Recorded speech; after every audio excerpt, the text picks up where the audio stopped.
नमस्कार, आप देख रहे हैं NBC 24 और मैं हूं आप सभी के साथ ब्रह्मचारी आशीष। देश भर में ईडी सीबीआई को लेकर के बहुत बड़ी चर्चा चल रही है। अरविंद केजरीवाल को 28 मार्च तक के लिए ईडी की रिमांड पर भेज दिया है कोर्ट ने, और इसी के साथ साथ 21 मार्च को 2 घंटे की लगातार पूछताछ के बाद न्यायालय के आदेश पर अरविंद केजरीवाल को गिरफ्तार किया गया। अब ऐसे में सबसे बड़ा सवाल है कि दोनों ही विपक्ष और पक्ष एक बार फिर से प्रेस कॉन्फ्रेंस कर करके कहीं ना कहीं एक दूसरे पर निशाना साध रहे हैं। क्या है पूरा मामला? शराब नीति में क्या घोटाले की बात निकल करके सामने आ रही है? क्या सचमुच अरविंद केजरीवाल गलत हैं या फिर कहीं ना कहीं इसमें बीजेपी भी माल खाने के चक्कर में है? इन तमाम चीज़ों के ऊपर आज चर्चा करेंगे। सबसे पहले बताते हैं आपको कि स्मृति ईरानी ने जिस तरीके से अरविंदो फार्मा कंपनी के मालिक शरद चंद्र रेड्डी के ऊपर निशाना साधते हुए कहा कि इनकी कंपनी से अरविंद केजरीवाल को लगभग 100 करोड़ रुपए का कहीं ना कहीं रिश्वत दिया गया। शराब की तमाम जो एक्सरसाइज पॉलिसीज बन रही थी उसको लेकर के फायदा पहुंचाने के क्रम में, तो वही दूसरी ओर स्मृति ईरानी ये बताना भूल गई कि इलेक्टोरल बॉन्ड के तहत 55 करोड़ रुपए शरद चंद्र रेड्डी की तरफ से भारतीय जनता पार्टी के खाते में भी गई हैं। क्या है पूरा वाकया, जिसके ऊपर विस्तार से बातचीत करेंगे। सबसे पहले बात करते हैं 9 नवंबर 2022 की, जब पहली बार ईडी ने, प्रवर्तन निदेशालय ने शरद चंद्र रेड्डी को पूछताछ के लिए बुलाया। उस दौरान शरद चंद्र रेड्डी ने कहा कि उनकी मुलाकात ना तो कभी अरविंद केजरीवाल से हुई और ना ही कभी मनीष सिसोदिया से। फिर उसके बाद उसके ठीक अगले दिन 10 नवंबर 2022 को शरद चंद्र रेड्डी की कहीं ना कहीं गिरफ्तारी हो जाती है। ईडी जो है वो उनको रिमांड पर लेकर के चली जाती है। फिर उसके बाद उसके ठीक 5 दिन बाद 15 नवंबर 2022 को अरविंदो फार्मा कंपनी की तरफ से, यानी शरद चंद्र रेड्डी जिस कंपनी के मालिक हैं, उस कंपनी की तरफ से भारतीय जनता पार्टी के खाते में 5 करोड़ रुपए इलेक्टोरल बॉन्ड के तहत चले जाते हैं। उस समय ये बात सामने नहीं आ पाती है क्योंकि इलेक्टोरल बॉन्ड के नियम ही कुछ इस तरीके से थे कि कंपनी पैसे दे रही है, कितने पैसे दे रही है ये तो पता चलता है, मगर किस पार्टी के खाते में जा रहा है इसकी कोई जानकारी नहीं होती है, क्योंकि कानून ही ऐसा था। और उसके बाद जब कहीं ना कहीं सुप्रीम कोर्ट ने इस कानून पर हस्तक्षेप किया, फिर उसके बाद ये तमाम बातें निकल करके सामने आई। घोटाला हुआ, ये बात कहीं ना कहीं फिलहाल जांच के अंतर्गत है, लेकिन जिस तरीके से इलेक्टोरल बॉन्ड्स उन्हीं कंपनियों के माध्यम से भारतीय जनता पार्टी को जा रहे हैं, तो ऐसे में साफ कहीं ना कहीं दाल में कुछ काला नज़र जरूर आता है।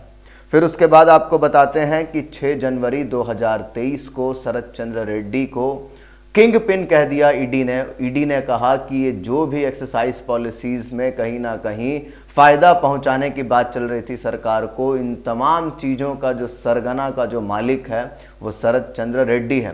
5 करोड़ रुपए देने के बावजूद इस तरीके के इल्ज़ाम ईडी ने लगाए हैं। फिर उसके बाद क्या हुआ जानिए। 20 जनवरी 2023 को शरद चंद्र रेड्डी ने ईडी के ऊपर आरोप लगाया कि उन्हें डराया जा रहा है, उन्हें गलत बयान देने के लिए उकसाया जा रहा है। फिर उसके बाद अप्रैल 2023 में 6 महीने बाद, ठीक 6 महीने बाद कहीं ना कहीं इन्होंने बयान दिया अपना कि 100 करोड़ रुपए की रिश्वत इन्होंने दी है, और कहीं ना कहीं आम आदमी पार्टी के तमाम जो नेता हैं वो इसमें शामिल हैं। और फिर उसके बाद वाकया 8 मई 2023 का है, जब इसके बयान के बाद, यानी अप्रैल में इन्होंने बयान दिया है और फिर उसके बाद मई महीने में शरद चंद्र रेड्डी की पीठ दर्द को लेकर के याचिका दायर की जाती है, और फिर उसके बाद शरद चंद्र रेड्डी को बेल मिल जाता है।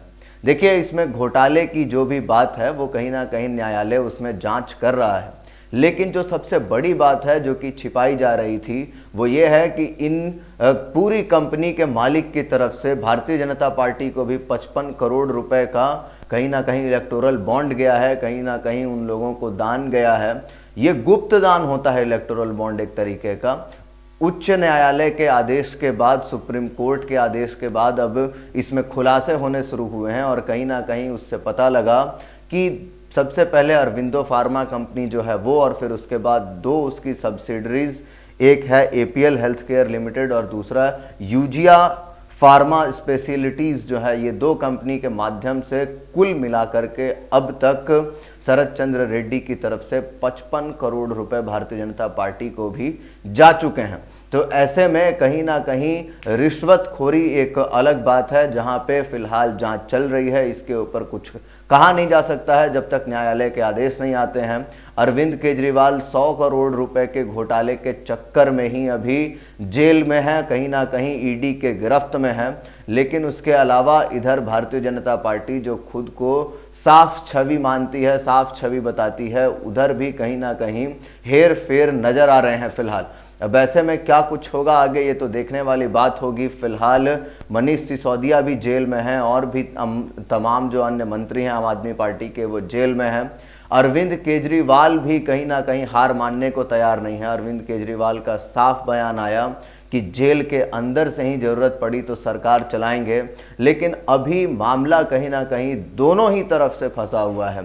जिस तरीके से भारतीय जनता पार्टी खुद को साफ छवि बताती है, इधर Arvind Kejriwal anti corruption movement से ही आगे बढ़े हैं। तो ऐसे में दोनों ही दलों में कुछ ना कुछ गलत नजर आ रहा है। जिस तरीके से आम आदमी पार्टी के ऊपर 100 करोड़ रिश्वत लेने के आरोप हैं, तो वहीं दूसरी ओर भारतीय जनता पार्टी के खाते में भी इन्हीं कंपनियों के माध्यम से 55 करोड़ रुपए इलेक्टोरल बॉन्ड के तहत गए हैं।